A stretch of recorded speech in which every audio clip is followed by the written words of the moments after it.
and that brings me to another really interesting question. So, how have you noticed a change in the buying behavior, or the buying or selling behaviors of people in the greater LA County, Orange County area since you started to today? You know, is it more frequent? Is there a lot more? Or is it just what has changed in 2020? I want to say people definitely within these recent 2018, 2019, 2020 just started.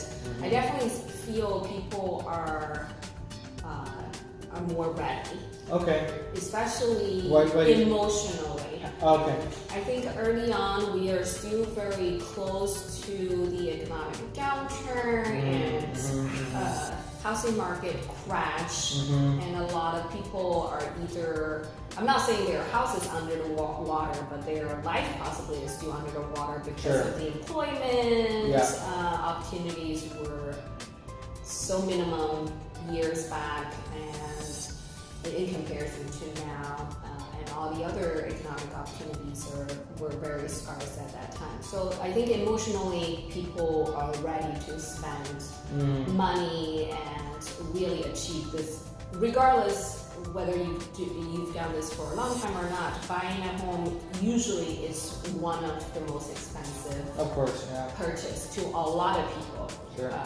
wealthy or not. So I think a lot of people before felt that they didn't have that resources, even they possibly did, but emotionally they weren't ready in that way. But now people really felt like we are more ready, we have the resources now. Got it. That's very interesting. Okay. That's really how I see it. Okay. Yeah, that's why you didn't see, I know you don't want to talk about coronavirus, so that's why you didn't see any major news, at least in LA County. Housing market has a major dip. Well, I mean, stock market is definitely fluctuates crazily just this week. There's really nothing major. So you've seen the coronavirus affect even the local real estate purchasing or selling behavior amongst people, or not? Not really. People are still listing their home. They're still holding open. Because I think it's a little easier to say we're going to put off traveling for a couple of weeks versus we still need to buy it, because it's a process. Right? You know, I would love to educate people, and myself included, on, you know, what do you find is the average time it takes, you know, taking out the factor someone has to go view multiple properties, but if you're looking for a home, you know, that process alone, let's say they found their favorite place in the first shot, right? Didn't just from start to finish, what average time frame are you looking at there? A couple months? To start to finish. If you go into the first home, you like it, and of course you are already ready to buy, willing to buy, motivated Perfect to world buy. scenario. Yeah, you're basically ready, right? You have all the resources ready. The process possibly is 17 to 45 days. Okay. So if you're all cash, not too bad. If you're all cash buyer, it might take you a week to 2 weeks, because you still want to investigate your home, right? If you are getting a mortgage, you have a loan, it usually takes the lender about 21 days to 45 days, depending on how they work, to complete that process. And during that process, you will do your own investigation, for example, home inspections, and understand the appraisal and other negotiation pieces related to these steps. Yeah. Do you think a lot of people? Do you find that a lot of people come to you once they found, and you've helped them find their perfect place, they're ready to go, that they're really fully understanding everything and they're ready? Or most people kind of just going with the excitement of like, I can't wait to get my keys type of, that sounds good, let's just sign, you know? Yeah, so I think that's also differentiate good agents and, I don't want to say the other good agents and maybe because other part of that or question, a good agent or not, or a knowledgeable agent. Because the other part of that question is I'm wondering, it must be a lot of work on your end when you're showing properties. You have to know a lot about the property to answer their questions, right? So that's a lot of homework you have to do. Right. I think I want to say a good agent or not. I don't want to call other people are not good agent. I think every agent are knowledgeable because we all took hundreds of hours of classes. And we definitely read and saw more contracts than the person who just buy their first or second homes are. Right? Just volume-wise, we have more experience. We should have more knowledge. So I think a good agent actually will already walk you through the timeline and what your contract look like and what some of the key terms you have to pay attention to, selling or buying, before you actually so excitedly start the whole process, or actually at the beginning of the process, you are already educated in that way. I think the only thing people maybe have less information is what is the contract looks like, why do we need the contract, that sort of thing, and what are some of the major pieces I need to investigate about this property. Yeah. Well, I was going to say also, what would you caution new buyers about? Like, what would be one of the things, or a couple of the things that you say, if someone's out there looking for their first home, or maybe they're looking for a rental property, what are some of the things that you see buyers do wrong, or you would suggest that they prepare themselves with before doing that? I want to actually compare this to my own buying experience, which I bought through other agents, and they actually are not bad agents. They are actually through very reliable referral sources. So I don't want to caution any person to say this is a caution, but I just want to emphasize to seller and to buyer, everything is negotiable. I want to use my own story, just our own house. Out of the home inspection, we already knew that we need to upgrade our electricals, and our electrical panels, and our plumbing were old, and our roof were old. Our agent at that time, which possibly was right, encouraged us to, as buyer, as owner, you actually do take responsibility of these things, to take more responsibility as future buyer. But looking back, I actually thought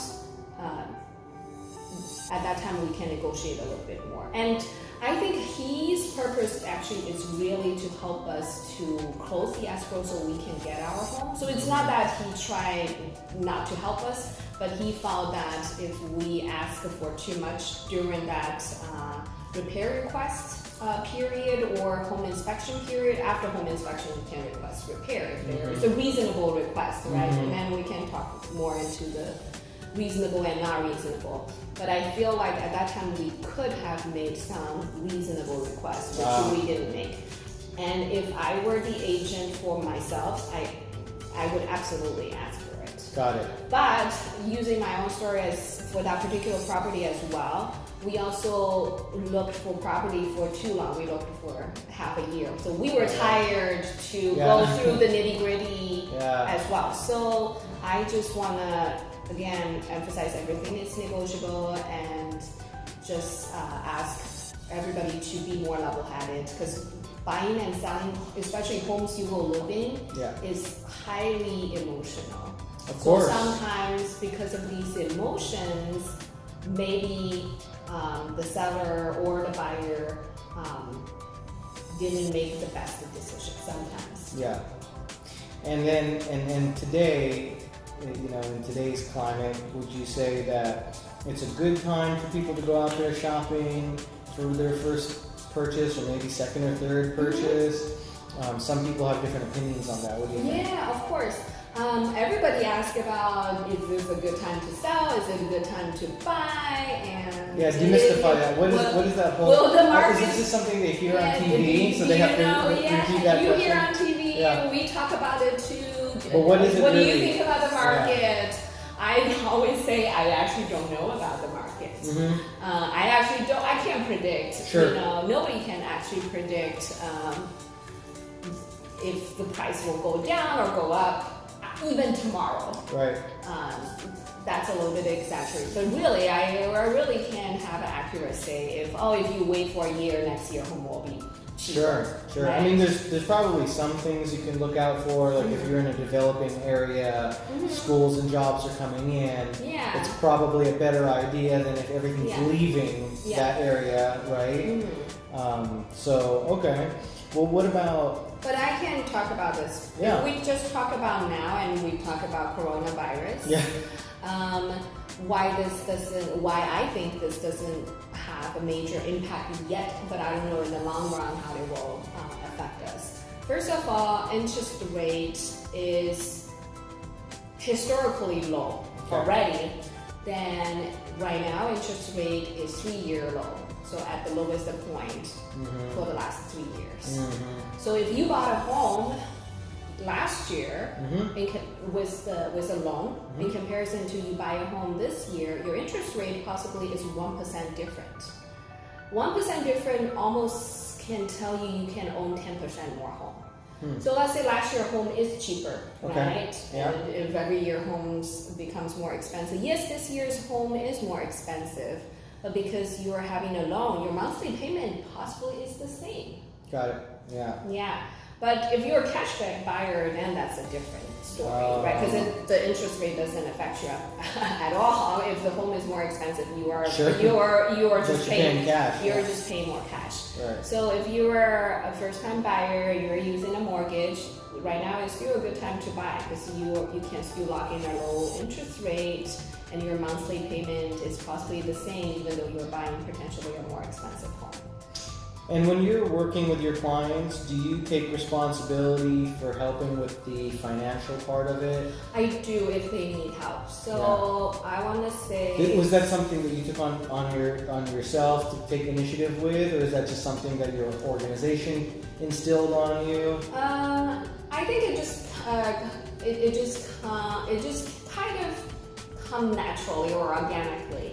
You should, as a good agent, you should do that? Because people do ask this kind of question. So, and at that point, I think nowadays people work with you because they trust you. So they do want to work with people they know. So if they don't already have a lender or a contractor or a home inspector, they would trust your referral. Do most buyers or sellers come to you, or just your colleagues, folks in the industry? I think a lot of people come and start looking at deals prior to even figuring out the finance part, or they're coming already with that financial, education before, or resources already. Yeah, that's a really, really good question.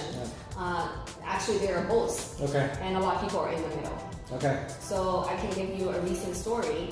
The buyer actually did went through all the pre-qualification and pre-approval process. So have your income being analyzed and your credit score, the typical, the typical range. So they kind of wanted to know what they could look at, basically. But the one piece she didn't pay attention to, or her lender didn't explain enough to her is her monthly payment.